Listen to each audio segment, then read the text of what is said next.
1562年，嘉靖41年，徐阶经过多年的隐忍，终于扳倒了严嵩，成为嘉靖时期最后一任内阁首辅。徐阶这个人有江南人的特性，擅长以柔克刚，以柔取胜。他当初与严嵩共事多年，始终隐忍迎合，朝廷言官骂他，他都忍着，没有绝对的胜算，绝不出手。嘉靖皇帝晚年向他请教如何分清好人坏人，徐阶毅然答道：大奸似忠，大诈似信。擅长隐忍并不意味着徐阶没有手段，斗倒严嵩就是他最辉煌的战绩。事实证明，党争是每一任大明首辅的传统异能。1566年，嘉靖45年，徐阶推荐国子监祭酒高拱、吏部尚书郭璞进入内阁。在徐阶看来，高拱为正干练，又是储君朱载后府上的讲官，入阁是迟早之事，何不做个顺水人情？但事后复盘，高拱对徐阶的笼络并不领情，两人的交锋反而因此提前了。两人的第一次龌龊源于嘉靖的遗诏。嘉靖去世时，内阁中仅徐阶一人在场。草拟遗诏时，徐阶竟然绕开了其他内阁成员，而把自己素来看重的门生张居正拉进来秘密参与。嘉靖在遗诏中对自己进行了深刻的反省，废止了皇宫内一切道教活动，重新启用了一批被罢黜的官员。读过遗诏的人都不会认为这是一辈子任性的嘉靖皇帝的临终醒悟，而100%认定这是徐阶借嘉靖之口对多年的朝政进行拨乱反正。朝廷百官对这些新政纷纷叫好，一时间内阁首辅徐阶大得人心。高拱、郭璞等内阁同僚则对徐阶越加怨恨。草拟遗诏这么大的事，徐阶竟然绕开同僚，只拉来一个门生参与，这意思还不够明显吗？1567年，隆庆元年，新皇帝朱载垕继位后，内阁一下子充实到6个人的规模：徐阶、李春芳、高拱、郭璞、陈以勤、张居正。张居正在参与草拟遗诏后，很快就入阁。史家认为，这是因为张居正跟高拱一样，是朱载垕府邸的讲官，但更关键的是首辅徐阶的举荐。6人中，徐阶与高拱互相不对付，两人的争斗开始了。最早是言官立刻给侍中胡英嘉检举，高拱在嘉靖病重期间竟然偷偷溜回家，有失职守。因为胡英嘉与徐阶是同乡，高拱认定这起针对自己的举报来自徐阶的指使。高拱随后在另一起事件中抓住胡英嘉的把柄，要求对胡英嘉革职处理。结果一公布，在京言官认为高拱是挟私报复，把他比作北宋权臣蔡京。深陷舆论风暴中的高拱迅速唆使言官弹劾徐阶，转移舆论焦点，罪名是徐阶纵容儿子横行乡里。很快，言官之间进行了一轮轮的弹劾与反弹劾，朝廷乱成一锅粥。晚明的言官虽然每个人的品级都不高，但作为一个群体有很大的势力，在高层权斗中亦是不可或缺的政治打手。因为言官一旦对某个官员发起弹劾，无论这个官员的职位多高，都必须第一时间提出辞职，至于是否未留，决定权在皇帝手里。在这场言官大混战中，高拱、郭璞、徐阶3个阁员先后去职，争斗双方两败俱伤。此时徐阶意识到，新皇帝没有按照惯例对他的辞职表示挽留，而是顺水推舟批准了他的辞职申请。这表明新皇帝并不需要他这个前朝首辅倚老卖老。这一刻，徐阶明白无误地确认自己的政治生命彻底终结了。徐阶确实永远离开了政治中心，但高拱在2年后卷土重来。1569年底，高拱出人意外地重返内阁。据《明史》记载，张居正与司礼监太监李芳联手，策划了高拱的复职，目的是为了抑制新入阁的赵贞吉。赵贞吉1550年曾被严嵩驱逐出京，此次虽是新入阁，但资格比谁都老，因而举止傲慢。张居正或许自认资历尚浅，无法与之抗衡，故再次引入强势的前同事、恩师徐阶的劲敌高拱，作为对抗赵贞吉的利器。高拱回来后，内阁果然掀起新一轮争斗。然而神仙打架，凡人遭殃。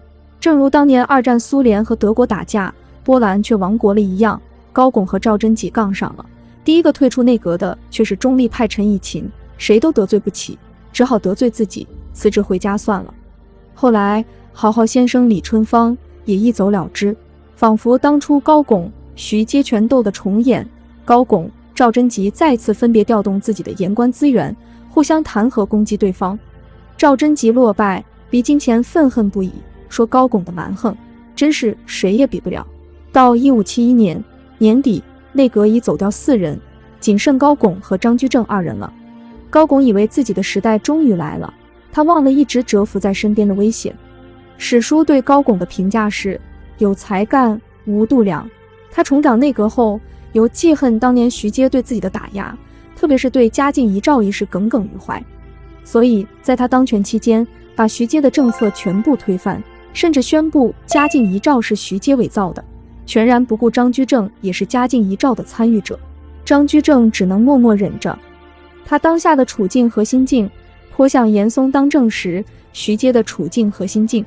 尽管他与高拱是渊源颇深的故交，两人曾一起在国子监共事多年，后又一起担任裕王府讲官。他们曾一起爬山，约定他日入阁拜相，必当戮力同心，扶危济乱。对高拱、张居正的感情十分复杂，他相当钦佩高拱的能力，所以在高拱去职后，仍然愿意策划其复职。即便后来他们之间的裂痕清晰可见，但对高拱的政策，张居正也能以大局为重，予以支持。在高拱的主导下，出现了史称隆庆新政的改革局面。张居正在万历初年掌权后推行的改革，大多数均以高拱的政策为蓝本。权力是一切斗争的本质，也是不能说出来的本质。更何况内阁权斗始终在皇权的俯视下进行，谁暴露出对权力的觊觎，谁就会死得很难看。所以内阁权斗都是在看得见摸得着的人事纠纷或政见分歧中进行着。高拱与张居正的特别之处在于，二人政见一致，理念相同，均是忠于谋国的政治家。除此，二人能够摆上台面的分歧，或许就只有对待前首辅徐阶的态度了。徐阶返乡后，高拱意欲发动清算，而徐阶本人在张居正等人的多方回护下，终于免受追责。对此，高拱对张居正颇起疑心，他直接逼问张居正说，外界传言你收了徐阶的儿子3万两银子，到底有无这回事儿？张居正指天赌咒后，高拱才说这是一个误会。此后，张居正迫于高拱的压力，不敢与徐阶公开来往。1572年，隆庆皇帝朱载垕突然病逝，临终前急召内阁大学士高拱、张居正以及入阁不久的高仪入宫，要3人尽心辅佐年仅10岁的皇太子朱翊钧。3大臣互相期许，愿同心辅佐幼主，共度难关。这里的同心，不仅是告慰先帝的嘱托，也是文官集团对抗宦官集团的惯例。明朝以往的历史，内阁与太监之间始终维持着一种微妙的对抗关系。内阁强则太监弱，太监强则内阁弱。在新皇帝朱翊钧即位的半个月内，司礼监的人事发生了重大变动。原先一直受到高拱压制的司礼监秉笔太监冯保，突然被宣布升任掌印太监，成为宫中太监的一把手。眼见司礼监的人事超出自己的控制，高拱立即着手打压。内阁3人中，高仪明哲保身，不表态；张居正则在接到高拱的通报后，表示支持高拱。高拱信心满满，发动言官集体攻击冯保。最重要的一条指控是，每次新皇帝视朝时，冯保都站在旁边，文武百官到底是拜皇帝呢，还是拜一个太监？风暴来临前，张居正找借口离开了京城，随后一直以生病为由，在家养病，不参与轰轰烈烈的道冯运动。事件到了决断之时，新皇帝召集百官集合。随着皇帝升驾，众人抬眼望去，小皇帝的身边依然站着冯保。高拱此刻浑身战栗，他知道自己输了。冯保当众宣读了皇帝的诏书，厉声呵斥高拱揽权擅政，微服自专。高拱当场被褫夺一切官职，被勒令即日离京。随后张居正与高仪联名为高拱求情，而精明的高拱迅速反应过来，他的落败最终是败在这个假装为他求情的人手里。张居正自始至终都对高拱表现出无限的惋惜和同情，但他在背后联手冯保搞垮高拱的阴谋，却未能逃过高拱的眼睛。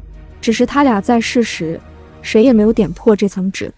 后来抵达权力巅峰的张居正曾顺道到高拱的老家看望过他，两人感慨时光，动情处还互相擦了眼泪。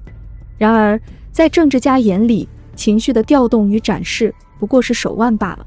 高拱去职后，张居正再度联合冯保，想通过制造一起雇凶谋刺皇帝的冤案，置其于死地。后来没成功，贫病中的高拱捡回一条命。作为一名老政治家，高拱也是老狐狸。在失势的日子里，他深深懂得配合政治表演的必要性，而实际上他至死未曾原谅张居正。临终前，高拱留了一手回忆自己参与的政事，写成病榻遗言，其中对张居正的人品阴谋多有指摘。张居正死后，已经成年的万历皇帝朱翊钧发动了针对张居正的总清算。高拱此时已死去4、5年，但他的回忆录不早不晚，恰在此时出版了，成为皇帝下定决心剥夺张氏家族权势的一剂催化剂。